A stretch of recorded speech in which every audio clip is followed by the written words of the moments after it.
This show is presented by Narmada भोग, स्वाद वही जो अपनों को करीब लाए।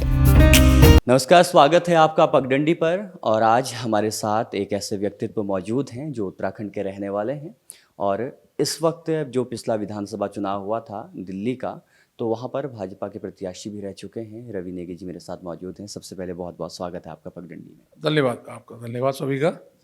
तो मूल रूप से आप अल्मोड़ा के रहने वाले हैं, अल्मोड़ा के जैती क्षेत्र के, जो मेरा भी गृह क्षेत्र पड़ता है। और ये बड़ी अच्छी बात है कि जब भी आप हल्द्वानी से निकलते हैं तो हल्द्वानी के लोगों से मिलते हैं, पत्रकारों से मिलते हैं, यहाँ के ज़मीन से जुड़े हुए रहते हैं। तो इसके लिए तो सबसे पहले बहुत बहुत धन्यवाद है आपका कि आप पगडंडी में आए।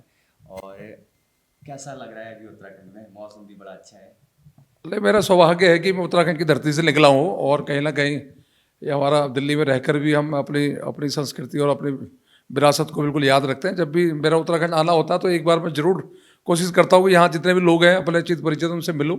और इसी कल किसी शादी में यहाँ आया था, तो आज आपने बुलाया तो मैं आया। तो मेरा सौभाग्य है कि ये नया ऑफिस तुमने खोला है। इस ऑफिस में शायद पहला इंटरव्यू मैं ही दे रहा हूँ। तो ये पहली बार हो रहा है कि रवि भैया हमारे स्टूडियो पे आए हैं। तो चलो, ये तो हमारे घर की बात हो गई। अब आते हैं थोड़ा सा मेन मुद्दों के बारे में, जिसकी ज़रूरत वास्तव में जनता को है जानने की, पहचानने की। आप दिल्ली में हैं, तो मैं सीधे सीधे बोलूं कि कैसा चल रहा है दिल्ली? दिल्ली बेहाल है। और आज दिल्ली को अगर दंगे की राजधानी कहा जाए तो ये मेरे ख्याल से अच्छा होगा। दिल्ली में दंगा और बेहाल दिल्ली गड्ढों में या गड्ढों में दिल्ली, ये बताना मुश्किल है।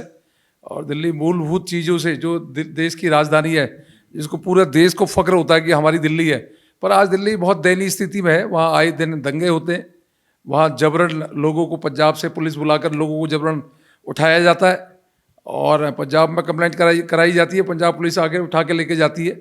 सब जानते हैं आज दिल्ली में द्वेष की भावना से जो सरकार काम कर रही है, उसको जो जनता के हित में काम करनी चाहिए तो वो कोई हित में काम नहीं कर रही। आज बेहाल है दिल्ली। लेकिन आपने तो बोला कि बेहाल है, लेकिन हम जब शिक्षा की बात करते हैं तो ये माना जाता है कि दिल्ली का जो स्थान है वो शिक्षा के क्षेत्र में बहुत ऊपर है। ये देखो, ये झूठ बोलना बड़ा आसानी चालाकी से उनको आता है। सिसोदिया जी डिप्टी सीएम है और बाकी केजरीवाल कहते हैं कि हमने वर्ल्ड क्लास एजुकेशन दी। अभी पूरे भारत में एक सर्वे हुआ था जिसमें हर स्टेट का सर्वे किया था, तो 31वें नंबर में दिल्ली की शिक्षा स्तर आया। अगर आपने बहुत अच्छी पढ़ाई करी है तो 31वें नंबर क्यों आ रहे हैं आप? आपने सिर्फ बिल्डिंग चमका दी है, लीपा पोती कर दिया, पर पढ़ाई का स्तर तो है ही नहीं। स्कूलों में 1203 स्कूल हैं, 1203 स्कूलों में 824 स्कूलों में प्रिंसिपल नहीं है।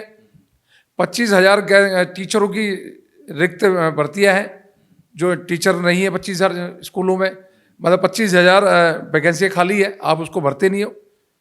तो इस तरह का मेरे को नहीं लगता कि कोई शिक्षा में कोई क्रांति हुई है। तो खाली झूठ बोलने का काम है। अगर शिक्षा में क्रांति होती तो सिसोदिया साहब और केजरीवाल और जितने 63 विधायक हैं उनके बच्चे पढ़ते ना इस दिल्ली के स्कूलों में। उनके बच्चे क्यों पढ़ते हैं पब्लिक स्कूलों में? सिसोदिया जी का बच्चा डीपीएस में पढ़ता है तो क्यों पढ़ता है डीपीएस में? आपने अगर वर्ल्ड क्लास स्कूल बनाए हैं तो डालो ना अपने बच्चों को, शुरुआत करो ना अपने विधायक से। और आप कहते हो हमने वर्ल्ड क्लास स्कूल बनाए। अगर वर्ल्ड क्लास स्कूल बनाए तो दिल्ली में जो केंद्रीय विद्यालय है उनकी डिमांड क्यों है? क्यों लोग भागते हैं केंद्रीय विद्यालय में हमारा एडमिशन हो जाए? दिल्ली में इतनी तादाद जो रहती है वो हर कोई चक्कर काटता है कि केंद्रीय विद्यालय में हो जाए। अगर दिल्ली का शिक्षा स्तर इतना ही अच्छा था तो डालते ना लोग सरकारी स्कूलों में। ऐसे तो कई भाजपा के नेता भी हैं जिनके जो बच्चे हैं वो सरकारी स्कूल पे नहीं पढ़ते हैं और कई राज्यों पे। ये तो सब जगह अप्लाई होना चाहिए। नहीं, पर हम तो नहीं कह रहे ना कि हमने क्रांति लाए। क्रांति तो यही कहते हैं ना। हमने तो नहीं कहा आपको कि हम क्रांति लाए, हम मध्य प्रदेश में क्रांति लाए या हम उत्तराखंड में क्रांति लाए। हम तो एक बात करते हैं कि शिक्षा का स्तर हमने ठीक करा है। पर ये तो कहते हैं ना हम क्रांति लाए, हम विदेशों से, बाहर के देशों से लोग बुलाकर अपने स्कूलों की झूठी तारीफ कराते हैं और झूठ बोलने का काम करते हैं। और कुछ नहीं है, मैं आपको बता दूं, ये खोखली सरकार है। ये सिर्फ वेंटिलेटर में है, अंतिम सांसें ले रही है और जिसका हाल बुरा है, जो दिल्ली में सिर्फ दंगा कराती है। अभी आपने देखा होगा जहांगीरपुरी में एक बहुत बड़ा दंगा हुआ जब हनुमान जयंती के अवसर पर एक शोभा यात्रा निकल रही थी, सुख शांति से हिंदू लोग निकाल रहे थे, तो उसमें अचानक पथराव हो जाता है। तो पथराव जब होता है तो घर से वहाँ कई हजार मुसलमान जो बांग्लादेशी रोहिंग्या जिनको मनीष सिसोदिया लोग पालते हैं, उन लोग पथराव कर देते हैं अचानक भीड़ पे। और भीड़ में पथराव करके कई पुलिसकर्मी जख्मी हो जाते हैं। उसके बाद पूरी आम आदमी पार्टी की सरकार वो पथराव करने के पक्ष में आ जाती है। कहते हैं कि वो जो शोभा यात्रा थी उस पर बीजेपी के गुंडे थे। अरे बीजेपी के गुंडे मतलब हिंदुत्व होना क्या बीजेपी के गुंडा होना है क्या? इस देश में अगर कोई हिंदुत्व है, हिंदुत्व को मानता है और बीजेपी में होता है तो क्या वो गुंडा हो गया? तो ये अक्सर मनीष सिसोदिया बोलते हैं कि बीजेपी के लोग गुंडे हैं, दगाई करते हैं, पर दिल्ली जानती है, दिल्ली में अभी तक 4 दंगे हुए, इन चारों दंगे में ये इन्वॉल्व है। वो तो ये भी कह रहे हैं कि बीजेपी वाले राम के नाम का यूज करते हैं। भाई राम हमारे भगवान है, हमारे आराध्य भगवान है। आप करो ना प्रयोग। आप तो हज हाउस को बढ़ावा देते हैं। आप एक अभी मस्जिद बन रही है, एक सबसे बड़ा हज हाउस बना रहे हैं ये लोग द्वारका में, 100 करोड़ की लागत में हज हाउस बन रहा है। तो आप तो उनको बढ़ावा देते हैं। आप तो कहते हैं अयोध्या में राम मंदिर मत बनाओ, वहाँ यूनिवर्सिटी बना दो। जब यूनिवर्सिटी वहाँ बना दो कहते हो, तो दिल्ली में क्यों देते हो 100 करोड़ रुपए? क्यों आप हर विधानसभा में उर्दू अकेडमी खोल रहे हो? क्यों आप उर्दू टीचर रख रहे हो? उर्दू टीचर की आपने वैकेंसी निकाल ली दिल्ली में। क्यों आप मस्जिदों में मौलानों को 42,000 रुपये दे रहे हो? तुष्टिकरण तो आप कर रहे हो ना। हम तो अपने भगवान आराध्य राम का नाम ले रहे हो, उसमें कौन सा गुनाह है? अगर इस हिंदुस्तान में अगर राम का मंदिर नहीं बनेगा तो किसका मंदिर बनेगा? जो हिंदुस्तान जो हिंदुओं के नाम से हिंदुस्तान है, अगर उस देश में भी राम की पूजा नहीं होगी तो कहाँ बांग्लादेश में पूजा होगी या पाकिस्तान में पूजा होगी राम की? मैं पूछना चाहता हूँ इनसे। आप सिसोदिया साहब के बड़े करीबी रहे। करीबी इसलिए कहूँगा कि उनके खिलाफ आपने चुनाव लड़ा, और उसके बाद मैंने 2 वीडियो देखी। एक वीडियो में सिसोदिया साहब जो है स्कूल भ्रमण कर रहे थे, स्कूल को दिखा रहे थे। तो उसके बाद मैं जब आपके फेसबुक अकाउंट पे आया तो आप भी स्कूल के भ्रमण पे थे। तो सिसोदिया साहब का जो स्कूल का भ्रमण था और आपका भ्रमण था, उसमें क्या अंतर था? देखो, मैं सिसोदिया जी गुजरात गए भी, गुजरात में वहाँ चैलेंज कर रहे थे वहाँ के शिक्षा मंत्री को कि हमने दिल्ली में क्रांति लाए पर तुमने क्या करा। मैं यहाँ दिल्ली में इनको चैलेंज कर रहा था। मैं इनको कह रहा था सिसोदिया जी को कि गुजरात तो आप चले गए, दिल्ली के स्कूलों की हालत तो देख लो। स्कूलों की हालत इतनी बुरी हालत है, एक सिर्फ 2-4 स्कूल चमका दिए, बाकी स्कूलों की इतनी बुरी हालत है। बच्चों के लिए बैठने के लिए बेंच नहीं है, बिल्डिंग पुरानी है, जर्जर हालत में, पंखे नहीं है, लाइट नहीं है, पानी नहीं है पीने के लिए। और आप दूसरे स्टेटों में जाके आप चुनौती दे रहे हो। खुद का स्कूल आपसे संभलता नहीं है। 10वीं का रिजल्ट है। हमारे यहाँ एक पायलट स्कूल है, जिस विधानसभा में मैं चुनाव लड़ा पटपड़गंज में, वहाँ बिलोन नगर में एक पायलट स्कूल है। जिस स्कूल में ये विदेशों से भी लोग लेके आए दिखाने के लिए। उस स्कूल का 66% रिजल्ट आता 10वीं का, 12वीं का 70% रिजल्ट है। पढ़ाई का स्तर ही नहीं है। आप खाली दुनिया भर में आप झंझोरों पीट रहे हो। सिर्फ आपने अपने जो दलाल लोग हैं जिनको आपने काम दिया, उन लोगों की रोजी रोटी चमका रहे हैं और स्कूल को पूरा राजनीतिक अड्डा बना दिया।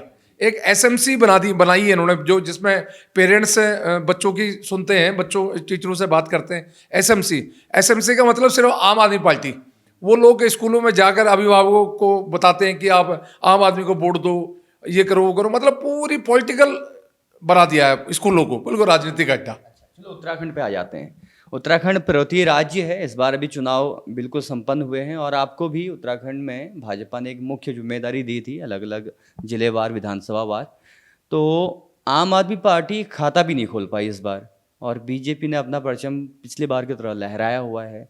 तो क्या कारण रहा होगा यहाँ पर थोड़ा सा कमी रहेगी? देखो, मोदी जी की नीतियों से लोग प्रभावित हैं। आज देश में कोरोना काल जब आया, 2 सालों से जिस प्रकार मोदी जी ने राज्यों को संभाला और राज्यों की संभाल करी और राज्य के लोगों की चिंता करी, चाहे वो वैक्सीन देने का काम हो, मतलब हम 1 अरब से भी ज़्यादा वैक्सीन अब दे चुके, लगा चुके हैं लोगों को, और दूसरा कोविड काल में राशन देने का काम हो। जब घरों में लोग घरों से निकलते नहीं थे, रोजी रोटी के लिए जाते नहीं थे, उस टाइम आपके घरों में आपको चावल दिए जा रहे हैं, आटा दिया जा रहा है, दाल दी जा रही है, रिफाइंड दिया जा रहा है।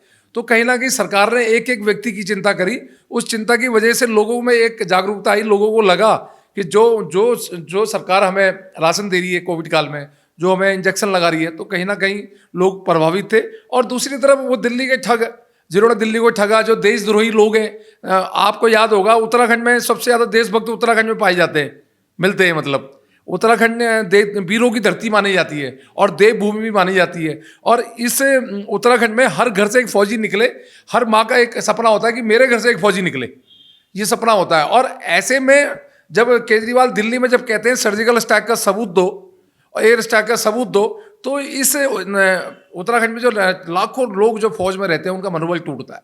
उनको लग रहा था कि एक बार ये हमारे उत्तराखंड में आए, हम इसकी जमानत जब्त करके भेजेंगे। आपको याद होगा दिल्ली में जब दंगे हुए जाफराबाद में, तो ताहिर हुसैन इनके निगम पार्षद ने एक उत्तराखंड के लाल दिलबर नेगी के हाथ पांव काट दिए। जो दिलबर नेगी उत्तराखंड से कुछ काम करने की शक्ति लेकर, इच्छा लेकर दिल्ली में आया था, वो चाहता था कि अपने माँ बाप का मैं परिवार चलाऊं, पर उसको उसके हाथ पांव काट दिए, दंगे कराए। ताहिर हुसैन इन्वॉल्व हुआ और ताहिर हुसैन ने बाद में बयान भी दिया कि हमने दंगे इसलिए कराए, हम हिंदुओं को जलाना चाहते थे। तो इनका आम आदमी का पार्षद था, तो उत्तराखंड की जनता जानती थी। उत्तराखंड के लोग स्वाभिमानी लोग हैं, उन्हें फ्री में कुछ नहीं चाहिए। इन्होंने बड़े वादे करे कि हम 300 यूनिट फ्री बिजली देंगे, फ्री पानी देंगे, पर लोगों ने इनको नकारा और 70 में से 68 सीटों में इनकी जमानत जब्त हुई और इनका जो मुख्यमंत्री का कैंडिडेट था उसकी भी जमानत जब्त हुई। तो चलो, ये तो उत्तराखंड के परिप्रेक्ष्य की बात थी, लेकिन एक सवाल तो मेरे मन में है, मैं पूछूंगा भी जरूर कि ऐसा कहा जाता है कि अगर कोई भी ऐसी बात कहे जो बीजेपी को समझ ना आए तो बीजेपी उसे देशद्रोही कह देती है, सही बात है क्या? देखो, ऐसा मेरे हिसाब से कुछ नहीं है। जब देश में, मैं आपको एक छोटा सा उदाहरण दूंगा। हम जब देशभक्ति की बात करते हैं, हम अगर देश में हम चाहते हैं कि लॉ एंड ऑर्डर बन रहे, कानून बने रहे, देश में मंदिरों का अस्तित्व बने रहे, पर ये दूसरी पार्टियां कहती है भाई मंदिर क्यों बनेंगे? आप राम मंदिर पे सवाल उठाते हैं। ये हर चीज़, हर देश में जब जो गलत किसान थे जिन्होंने 2-1.5 साल धरना करा वहाँ बॉर्डरों में, जब पूरा आम जनजीवन ठप कर दिया, उन किसानों ने नकली किसानों ने जब दिल्ली के लाल किले में जब झंडे को उखाड़ दिया, उसमें जब बीजेपी ने कहा कि झंडे को उखाड़ दिया, तो ये लोग कहते हैं नहीं बीजेपी हर चीज़ में विरोध करती है। भाई, हमारे देश की अस्मिता को आप तार करोगे, क्या बीजेपी उस मुद्दे में बोलेगी नहीं? आपके आतंकी संगठन दिल्ली में अगर कुछ गतिविधि करते हैं, अगर बीजेपी उसके खिलाफ बोलती है तो हम विरोधी हो गए। अगर कन्हैया भारत तेरे टुकड़े होकर चिल्लाता है, अगर जेएनयू में हम कन्हैया के खिलाफ बोलते हैं तो हम विरोधी हो गए। तो भाई, देश में अगर कोई गलत चीज बोली जाएगी तो उसका समर्थन भाजपा के लोग नहीं करते, उसका विरोध करते हैं हम लोग। इसलिए इनकी आंखों में हम खटकते हैं। ये लोग ये चाहते हैं कि हिंदुस्तान में हिंदू ना रहे, बांग्लादेशी और रोहिंग्या मुसलमान हिंदुस्तान में आ जाएं और इन्हीं का राज हो। ये इनकी मनोस्थिति रहती है हमेशा, चाहे कांग्रेस हो चाहे आम आदमी पार्टी हो। जब उत्तराखंड में बात की तो इस बार सरकार तो बन गई है और अच्छी सीट्स पे भी बनी है। दिल्ली का क्या होने वाला है? अब चुनाव होने वाले होंगे दिल्ली में। अभी नगर निगम का चुनाव आएगा पहले 1 साल के अंतर्गत, और उसके बाद लोकसभा है, विधानसभा है। और मुझे लगता है लोगों की आंखों से पर्दा निकल चुका है इनका, और जो ये फ्री का लालच देकर जो एक देश को कंगाल करने की कगार में, ये स्टेट को कंगाल करने की कगार में, आपने श्रीलंका का उदाहरण देखा होगा। श्रीलंका में भी ऐसी हालत आ गई थी, दूध 200 रुपये किलो हो गया था वहाँ पे। तो जनता समझ गई कि फ्री कुछ नहीं होती। कोई हमारे दिल्ली में कोई मैन्युफैक्चरिंग नहीं है, बिजली बनाती नहीं है दिल्ली, बिजली खरीदती है दिल्ली। तो आप कैसे मुफ्त दे सकते हो? और मुफ्त दे भी रहे तो वो हमारी गाड़ी कमाई का पैसा है, हमारे टैक्स के रूप में जो हम देते हैं। तो फ्री से लोग उब चुके हैं और लोग चाहते हैं कि एक ऐसी सरकार बने जो दिल्ली वालों को ख्याल रखे। और डबल इंजन की सरकारें पूरे देश में काम कर रही हैं, चाहे उत्तराखंड हो गया, चाहे अभी यूपी में देखा आपने डबल इंजन की सरकार है। तो दिल्ली में भी आने वाले समय में डबल इंजन की सरकार आएगी तो दिल्ली में बहुत काम होंगे, मुझे विश्वास है। बहुत अच्छा लगा आपसे बात करके, और आशा है कि अगली बार जब भी हल्द्वानी आना हो तो पगडंडी आप जरूर आएंगे। बहुत बहुत शुक्रिया हमारे साथ बने रहने के लिए। धन्यवाद, आप सभी का धन्यवाद। जितने भी मेरे को देख रहे हैं दर्शक लोग, सभी को प्रणाम, धन्यवाद।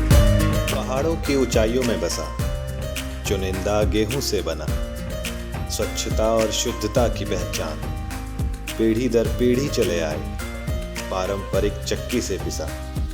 हमारे श्रम का फल है आपके परिवार का भोग, नर्मदा भोग। स्वाद वही जो अपनों को करीब लाए।